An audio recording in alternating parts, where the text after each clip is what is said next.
কুমিল্লার নাঙ্গলকোটে সাবেক ইউপি সদস্য আলাউদ্দিনকে প্রকাশ্যে তুলে নিয়ে গিয়ে নির্মমভাবে হত্যার ঘটনার বিচারের দাবিতে মানববন্ধন কর্মসূচি পালন করেছে এলাকাবাসী।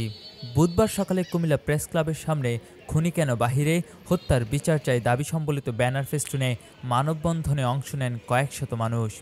এই সময় তারা প্রতিবাদ করে প্রশ্ন তোলেন প্রশাসনের নীরবতা নিয়ে। শেখ ফরিদ, নুরুদ্দিন, রিয়াদ, ফখরুল এদের নেতৃত্বে আমার বাবাকে বাড়ির সামনে থেকে তুলে নিয়ে কুপিয়ে গুলি করে হত্যা করেছে। আমার বাবার হত্যাকারীদের ফাঁসি চাই।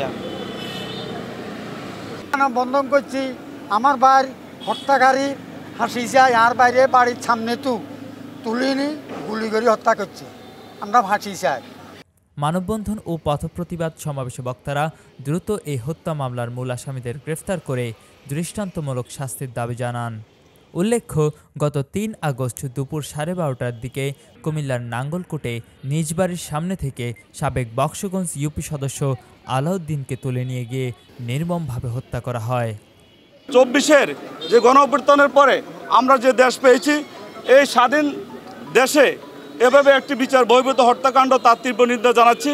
আমরা অনতিবিলম্বে সকল আসামি অর্থাৎ যারা এই ঘটনার সাথে জড়িত দোষী ব্যক্তিদেরকে অহেতুক কাউকে হয়রানি না করে দোষী ব্যক্তিদেরকে আইনের আওতায় এনে অতি দ্রুত বিচার করার জন্য আমরা আবেদন জানাচ্ছি। এটা আমাদের মূল কথা।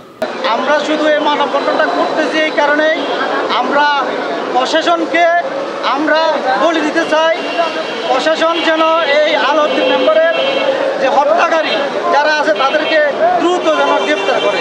যে আলাউদ্দিন মেম্বারকে হত্যা করা হয়েছে তার বাড়ির সামনে থেকে, এখন এই 15 জন আসামি এজাহারভুক্ত এবং 10 জন আসামি অজ্ঞাতনামা আমরা একটা মামলা করি, মামলা দায়ের করে নাঙ্গলকোট থানায়। এদিকে গেল 8 আগস্ট রাতে এই ঘটনার আসামি শেখ ফরিদকে ঢাকার মগবাজার রেলগেট এলাকা থেকে গ্রেফতার করেছে র্যাব। একজন আসামি, ইতিমধ্যে একজন আসামি কুমিল্লা র্যাব 11 এবং ঢাকা র্যাব 3-এর সহযোগিতায় গ্রেফতার করা হয়েছে। তাকে 3 দিনের রিমান্ড দেওয়া হয়েছে। রিমান্ডে ওইখানে থানায় তেমন একটা কোনো পানিশমেন্ট দেয় নাই, তেমন একটা কোনো তৎপরত নাই প্রশাসন। এখন আজকে আমরা সবাই কুমিল্লা প্রেস ক্লাবের সামনে মানববন্ধনের জন্য অনেক লোক এখানে 200 লোক এখানে সমবেত হয়েছি। আমাদের সঠিক বিচার, ন্যায় বিচারের দাবিতে প্রশাসন আমাদের ন্যায় বিচারের পক্ষে কাজ করার জন্য আপনাদের মাধ্যমে তাদেরকে অনুরোধ জানাচ্ছি। কুমিল্লার কাগজ, নিউজ ডেস্ক।